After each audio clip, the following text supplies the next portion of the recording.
Israeli forces have been carrying out a series of raids in the occupied West Bank. In Hebron, Israeli soldiers entered the city of Dura and searched more than 30 homes. They also raided towns near Nablus, Ramallah and Jenin. The Palestinian Prisoners Society says 25 people were detained, including a woman and a wounded man. Fathi Nimer is the Palestine Policy Fellow for Al-Shabaka, an independent think tank. He joins us live from Ramallah in the occupied West Bank. So, first of all, take us through the sort of pattern that we're seeing intensifying in the West Bank as the world's focus shifts towards what's happening between Israel and Hezbollah in Lebanon. Well, I think it's definitely a mistake to look at the West Bank as if it's a different front of what's going on. We're basically all part of the same story, what's happening in Gaza and the West Bank and even in Jerusalem and within 48, and also what's happening in the Red Sea and in Lebanon.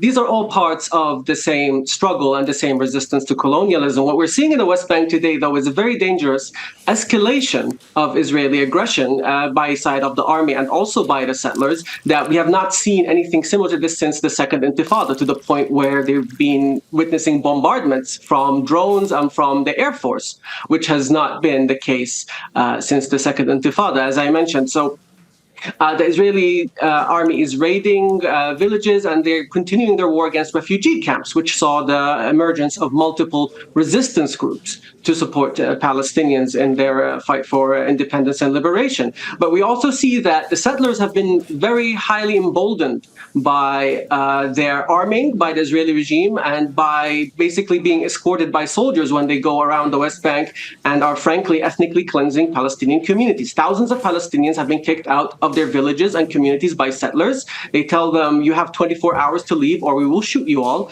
And especially in the Hebron area, that has meant that dozens of communities have been abandoned. And this is only the beginning, because we see that the Israelis are now talking about transferring the legal system from a military one to a civil one. So it will be under the control of the government, not under the control of the occupation forces, which is another significant milestone in the annexation of the West Bank, de facto and also de jure.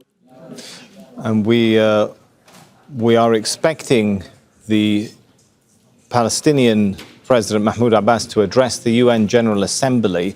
Just talk us through where this cycle of pressure and attacks and violence by settlers backed by the Israeli army, where is that leaving the Palestinian Authority in the eyes of Palestinians? It's in its ability to conduct the sort of activities it is supposed to be able to do under the Oslo Accords. Yes, definitely. The Palestinian Authority is under a lot of pressure internally. For most Palestinians, they see it as incapable of protecting us. And not only that, they look at it also as complicit in the occupation. For example, over the last couple of months, they've escalated their security coordination with the Israelis, and they've been carrying out large arrest campaigns in areas such as Nablus. Now, they're saying that this is, to protect Palestinians from the security for security purposes, but it's actually they're going after resistance members, which only adds to the fire against the Palestinian Authority and the reputation that they're actually a subcontractor for the occupation. From the beginning of the war, the Palestinian Authority has been adamant about trying to separate itself from what's happening in Gaza and trying to make it very clear that they are not on board with the war, and not on board with October 7th and all of these different things. So this comes through very clearly also with diplomatic efforts. But unfortunately, we've heard how many speeches since over the last year from the Palestinian Authority and from the international community in general. There has been no efforts. Even the whole system of the Security Council has been upended by American pressure and the refusal to even take these kinds of resolutions to be any binding in any matter. So the idea that appealing to the international community for any way to try and protect us has failed majorly. What Palestinians see is that they look at the Red Sea and they see that Ansarullah, for example, are now dictating the terms of engagement and how now the Americans are trying to negotiate with them because they come from a position of power. That's what Palestinians see. They see that it's no point in trying to beg for these kinds of stopping to war while you have zero leverage to carry it out. That's why Hezbollah, for example, in Lebanon, they're joining the Gaza as a supporting front, has been a very important, very key aspect to the war. And this will help hasten any kind of negotiations. Then 1,000 appeals to the United Nations, which we've seen over and over before October 7th even, that has really reached nothing, because at the end of the day, there's no leverage for Palestinians in these kinds of diplomatic charades, let's say. All right, thank you so much for your thoughts and analysis on that. Fathi Nimer from Al-Shabaka.